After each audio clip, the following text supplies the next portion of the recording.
जी students, आज का हमारा लेक्चर है फ्री रेडिकल। फ्री रेडिकल की डेफिनेशन देखते हैं।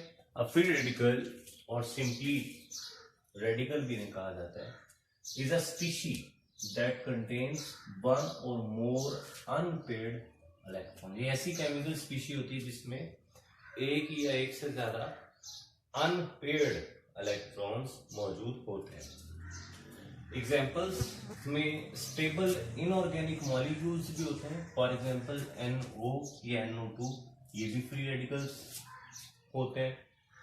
मैनी इंडिविजुअल एटम्स जैसे सोडियम और क्लोरीन। आप यहाँ मैं सिंपली एक्सप्लेन आपको कर सकता हूँ कि सोडियम में आपको याद है 11 इलेक्ट्रॉन्स टोटल मौजूद होते हैं। तो जो 11th इलेक्ट्रॉन है वो अकेला है, अनपेयर्ड है। इस तरह क्लोरीन में 17 इलेक्ट्रॉन्स होते हैं, तो जो 17th इलेक्ट्रॉन है वो अनपेयर्ड है।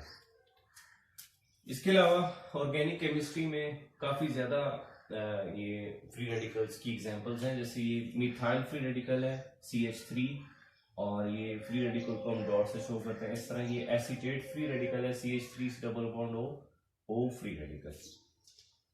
स्ट्रक्चर एंड रिएक्टिविटी, अगर इसके स्ट्रक्चर के बारे में या किसी कार्बीन या नाइट्रोजन के स्ट्रक्चर के बारे में आपको क्वेश्चन आता है तो आप डेफिनेशन से लेके सारा कुछ जो है वो बयान कर सकते हैं स्ट्रक्चर तक, जो मैंने आपको पीछे पढ़ाया है। स्ट्रक्चर भी बीच में शामिल आएगा अगर स्ट्रक्चर का क्वेश्चन आ जाए। तो अल्काइल फ्री रेडिकल्स की अगर हम बात करें, ये बड़े रिएक्टिव होते हैं और अनस्टेबल भी होते हैं। इसके अलावा their life time is extremely short, बहुत शॉर्ट लाइफ टाइम होती है, ऑलमोस्ट 10⁻⁻⁶ सेकेंड, इतनी की इनकी लाइफ टाइम होती है। A stable radical is, radical को इनकी स्टेबिलिटी की बुनियाद पे दो टाइप्स में डिवाइड किया जाता है। दो टर्म्स इस्तेमाल की जाती हैं रेडिकल्स के लिए, एक होता है स्टेबल रेडिकल, एक होता है persistent radical. Stable radical inherently stable होता है, मतलब उसका जो केमिकल स्ट्रक्चर है वो ऐसा होता है, उसका स्ट्रक्चर ऐसा होता है कि वो इनहेरेंटली यानी पैदाइशी तौर पे स्टेबल होता है। जैसे आप इनकी एग्जांपल दे सकते हैं, इनऑर्गेनिक मॉलिक्यूल्स की एग्जांपल आप देख सकते हैं। उसके अलावा ऑर्गेनिक केमिस्ट्री में भी ऐसे फ्री रेडिकल्स जो हाइपर कॉन्जुगेशन या किसी और फैक्टर की वजह से स्टेबल हो रहे हैं, तो ऐसे फ्री रेडिकल्स को कहते हैं कि ये पैदाइशी तौर पे इनहेरेंटली ही स्टेबल होते हैं। और दूसरी किस्म के रेडिकल्स हैं परसिस्टेंट रेडिकल। ये ऐसे रेडिकल्स होते हैं जो थोड़ी लॉन्ग लाइफ टाइम जो है वो रखते हैं अंडर कंडीशंस, उन कंडीशंस पर जिन पर इन्हें पैदा किया गया। और जो तीसरी किस्म है, ये तो स्टेबिलिटी के लिहाज से दो टाइप्स हैं, स्टेबिलिटी ऑफ रेडिकल्स के लिहाज से। वैसे मोस्टली जो रेडिकल्स हैं वो बहुत ज्यादा रिएक्टिव और अनस्टेबल होते हैं। An alkyl free radical, in alkyl free radical carbon has 7 valence electrons. जो कार्बन होता है उसके पास 7 वैलेंस इलेक्ट्रॉन्स हैं। जैसे आप ये एग्जांपल ले लें मिथाइल फ्री रेडिकल की, तो आप इस कार्बन को देखें, इसके 3 बॉन्ड्स हैं H के साथ। तो आपको पता है हर कोवेलेंट बॉन्ड में 2 इलेक्ट्रॉन्स मौजूद होते हैं।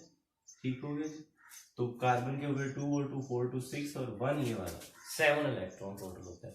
तो 7 इलेक्ट्रॉन्स का मतलब है इसका जो ऑक्टेट है वो अनसेटिस्फैक्टरी है और ये एक इलेक्ट्रॉन को गेन करेगा, इसलिए ये इलेक्ट्रॉन डेफिशिएंट होते हैं। इनमें इलेक्ट्रॉन डेफिशिएंट नहीं, इलेक्ट्रॉन की कमी वाले, इसलिए ये इलेक्ट्रोफिलिक भी होते हैं, यानी इलेक्ट्रॉन गेन करते हैं। तो ये प्रॉपर्टी इनकी वही है जो नाइट्रीन्स और कार्बीन्स की है। अल्काइल फ्री रेडिकल्स आमतौर पे दो शेप्स में जो है वो पाए जाते हैं। इनकी एक शेप है trigonal planar structure. Trigonal planar structure कब होगा? If carbon is sp2 hybridised. For example methyl free radical, ethyl free radical या टर्शरी ब्यूटाइल फ्री रेडिकल। इनकी एग्जांपल्स में आप देख सकते हैं, जैसे मैंने मिथाइल फ्री रेडिकल का स्ट्रक्चर बनाया है। sp2 हाइब्रिडाइजेशन में यू नो कि जो एक p ऑर्बिटल है वो अनहाइब्रिडाइज्ड होता है, 1p ऑर्बिटल, और बाकी जो sp2 ऑर्बिटल्स होते हैं इनकी जो शेप होती है that is trigonal planar shape होती है। तो ये इनका मैंने sp2 हाइब्रिडाइजेशन की ओवरलैप हाइड्रोजन्स के साथ बनाई हुई है, और इस तरह ये कार्बन का हाइड्रोजन के साथ बॉन्ड बन रहा है, और ये जो अनहाइब्रिडाइज्ड ऑर्बिटल है ये इसमें कार्बन का जो 4th इलेक्ट्रॉन है, यानी अगर शेयरिंग वाले भी आप काउंट करें तो 7th इलेक्ट्रॉन जो कार्बन का है वो यहाँ अनहाइब्रिडाइज्ड ऑर्बिटल में मौजूद होगा। तो इसके लिए आपको ये बात क्लियर होनी चाहिए कि कार्बन के अपने वैलेंस शेल में 4 इलेक्ट्रॉन्स होते हैं, 4। तो 4 में से 1 2 3 इधर शेयर हो गए और 4th वाला ये अनहाइब्रिडाइज्ड है। अगर आप शेयरिंग वाले सारे काउंट करें तो फिर हो गए 2 और 2 4 और 2 6 और 1 7। इसके अलावा दूसरे एल्काइल रेडिकल्स ऐसे हैं जिनका पैरामिड स्ट्रक्चर होता है। इनमें और उनमें क्या डिफरेंस है? इनमें कार्बन sp3 हाइब्रिडाइज्ड होता है और जो अनपेयर्ड इलेक्ट्रॉन है, अनपेयर्ड इलेक्ट्रॉन ये अनहाइब्रिडाइज्ड ऑर्बिटल में नहीं होता बल्कि sp3 ऑर्बिटल में ही मौजूद होता है, जैसे CF3 फ्री रेडिकल और CCl3 फ्री रेडिकल। यहाँ मैंने सिंपलिसिटी के लिए कार्बन की sp3 4 बनाए हैं, ये 4 sp3 ऑर्बिटल्स, लेकिन ये मैंने ऑर्बिटल शेप में नहीं, डायरेक्ट मैंने बॉन्ड्स टाइप बनाए हुए हैं, ठीक है, सिंपलिसिटी के लिए। तो यहाँ F F F तो 3 sp3 ऑर्बिटल ये हो गए और 4th sp3 ऑर्बिटल ये है जिसमें अनपेयर्ड इलेक्ट्रॉन मौजूद है। तो आप दोनों में डिफरेंस आई होगा, आपको क्लियरली अंडरस्टैंड आप कर चुके होंगे कि दोनों स्ट्रक्चर्स में क्या डिफरेंस है। ये ट्रायगोनल पिलर है, ये पैरामिड स्ट्रक्चर है। पैरामिड स्ट्रक्चर में आप देखें सिंपली इसको यूं भी लिखा जा सकता है कि ये जो फ्री रेडिकल वाला इलेक्ट्रॉन ऐसे कार्बन पे और 1 2 3 3 क्लोरीन ये मौजूद है, और ये इस तरह के स्ट्रक्चर को पैरामिड स्ट्रक्चर कहते हैं। पैरामिड स्ट्रक्चर यानी यूं होता है कि जैसे अब यूं समझ, जैसे ये मेरा हाथ है या यूं मार्कर, एक मार्कर फिर दूसरी फिर तीसरी, ऊपर कार्बन होगा, इधर नीचे बॉटम पे 3 F मौजूद होंगे। This is pyramid structure.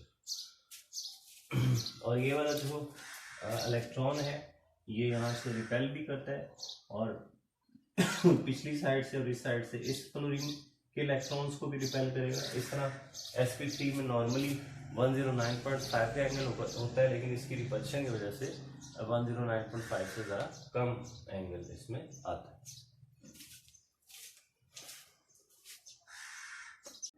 Ji no, next properties हम देखते हैं।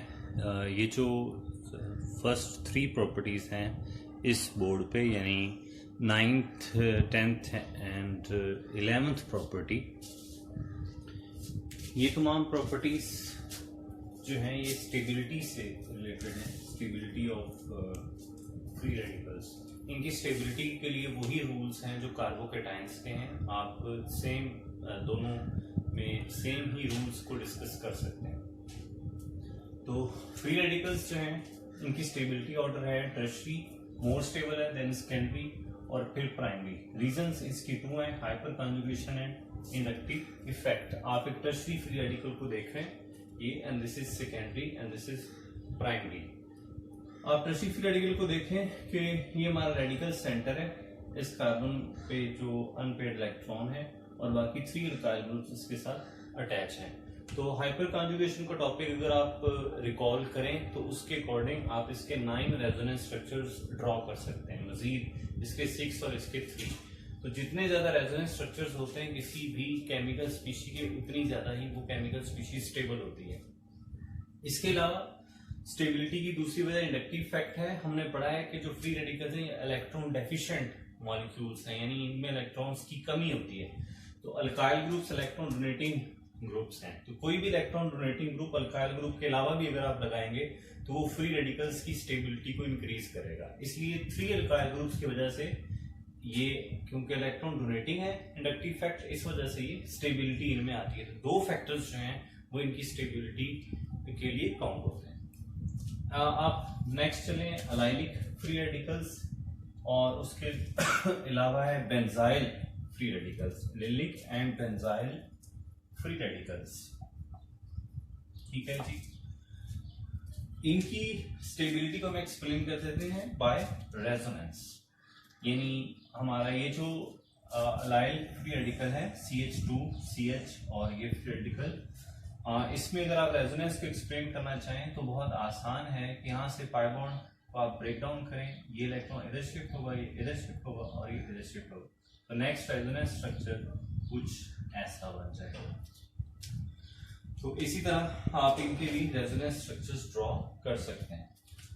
इसमें जो स्पेशल केस है वो है triphenyl methyl type free radicals, यानी ये मैंने आपके सामने बनाया ट्राइफिनाइल और एक कार्बन की वजह से मिथाइल फ्री रेडिकल।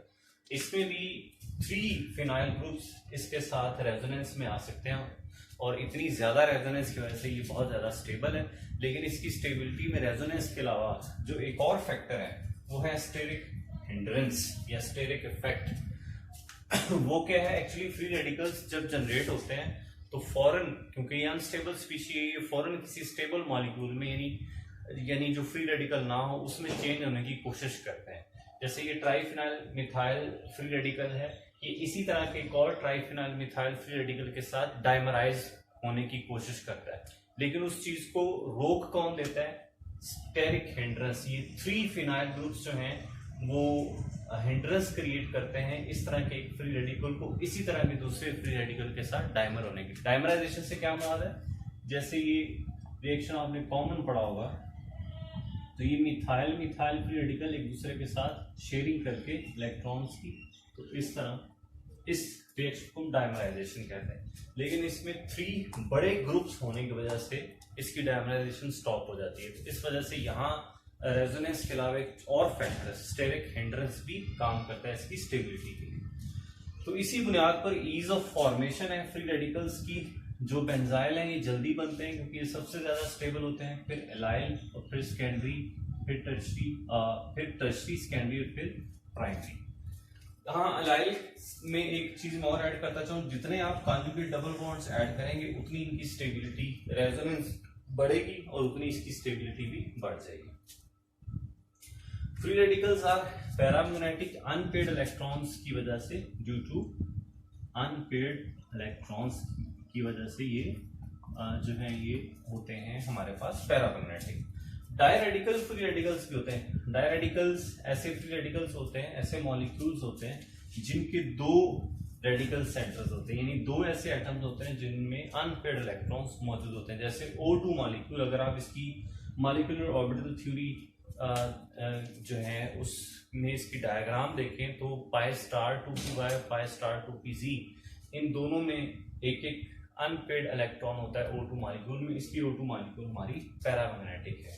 ठीक है जी, pi star 2p y and pi star 2p z में हमारे पास फ्री रेडिकल्स जो है वो मौजूद होते हैं, एक एक अनपेड इलेक्ट्रॉन होते हैं। इफ आप देखें O2 की MOD डायग्राम। इसी तरह ट्रिपलेट कार्बीन्स और नाइट्रीन्स जो ट्रिपलेट हैं, ये भी डायरेडिकल्स होते हैं, इनमें भी 2 अनपेड इलेक्ट्रॉन्स होते हैं। जी students, next generation of free radicals है। फ्री रेडिकल्स की जनरेशन के लिए आपने एक रूल जो है वो ज़हन में रखना है। वो रूल ये है हेल्पर, HELPR हेल्पर, यानी H stands for heat, E stands for electricity, L stands for light, P stands for peroxide और R stands for free radical।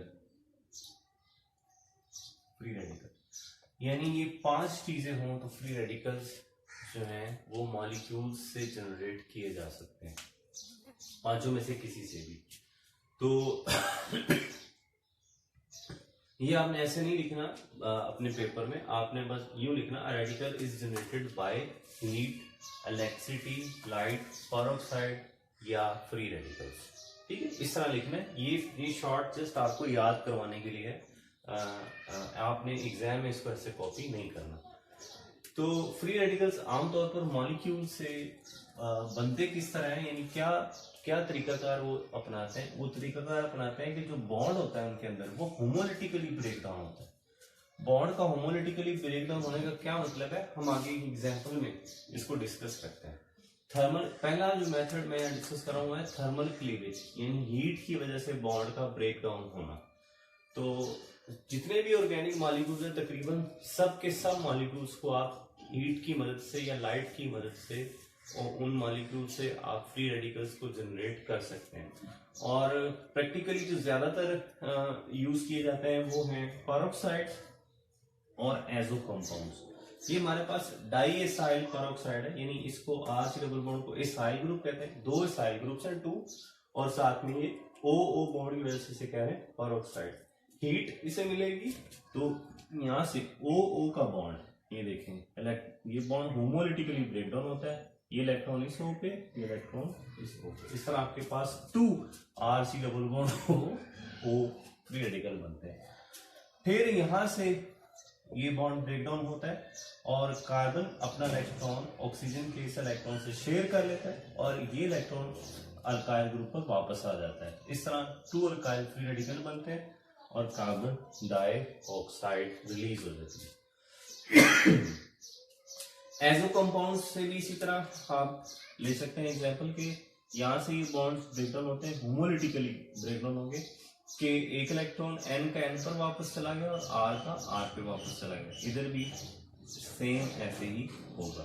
तो इस तरह n का n से एक और बॉन्ड बन जाएगी, N2 बन जाएगी और 2 अल्काइल फ्री रेडिकल आपको हासिल हो जाएंगी। एजो कंपाउंड्स की एग्जांपल है।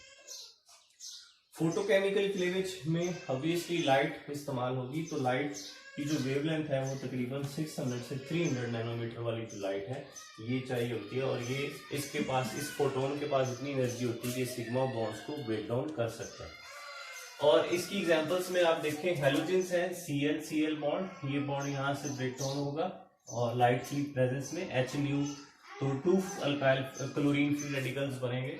इसके अलावा कीटोन्स की भी एग्जांपल आप ले सकते हैं, R double bond O R, light की प्रेजेंस में वेपर फेज में ये बॉन्ड यहाँ से ब्रेक डाउन हो सकता है और अल्काइल ग्रुप का इलेक्ट्रॉन इस पर और कार्बन का इलेक्ट्रॉन वापस इस पे, तो इस तरह आपके पास 2 फ्री रेडिकल बन सकते हैं। तीसरा मेथड ऑक्सीडेशन और रिडक्शन। ऑक्सीडेशन रिडक्शन करवाने का एक तरीका इलेक्ट्रोलिटिक मेथड भी होता है, जिसमें इसमें इलेक्ट्रिसिटी इस्तेमाल की जाती है। तो एक बड़ा सेकंड ईयर में बड़ा मशहूर ये रिएक्शन है कोल्ब्स इलेक्ट्रोलिटिक मेथड। ये अल्केन्स, एल्कीन्स और अल्काइंस तीनों की प्रिपरेशन में ये मेथड इस्तेमाल होता है। तो इस मेथड में ये जो कार्बोक्सिलेट आयन होता है, जब ये एनोड पे जाता है तो यहाँ पर 2 इलेक्ट्रॉन्स ऑक्सीजन के, इसमें से एक इलेक्ट्रॉन एनोड गेन कर लेता है, एक इलेक्ट्रॉन ओ पर ही रह जाता है। तो ये आपके पास फ्री रेडिकल बनता है जो ब्रेक डाउन होकर आर फ्री रेडिकल और CO2 इसमें से रिलीज हो जाती है। चौथा मेथड है fourth method from other free radicals. Other free radical से 2 मेथड्स हैं। एक तो ये कि जो पहले से मौजूद फ्री रेडिकल है वो किसी मॉलिक्यूल से रिएक्शन करे, जैसे हेलोजिनेशन ऑफ अल्केन्स में होता है क्लोरीन फ्री रेडिकल और मीथेन। तो यहाँ से क्लोरीन फ्री रेडिकल एक H, यानी आप यूं समझें CH3 और H, और ये बॉन्ड ब्रेक डाउन होगा, H का बॉन्ड Cl से HCl और कार्बन का इलेक्ट्रॉन वापस कार्बन पे, तो ये CH3 फ्री रेडिकल बन जाएगा। दूसरा तरीकाकार है कि पहले से मौजूद फ्री रेडिकल टूट जाए, डिकम्पोज हो जाए, जैसे ये भी इसकी एग्जांपल है। उसके अलावा फिनाइल के साथ भी एग्जांपल दी जा सकती है कि यहाँ से एक बॉन्ड ब्रेक डाउन हो और ये इलेक्ट्रॉन इस ऑक्सीजन से मिलके CO2 बना दे और ये इलेक्ट्रॉन फिनाइल ग्रुप पर वापस आ जाए।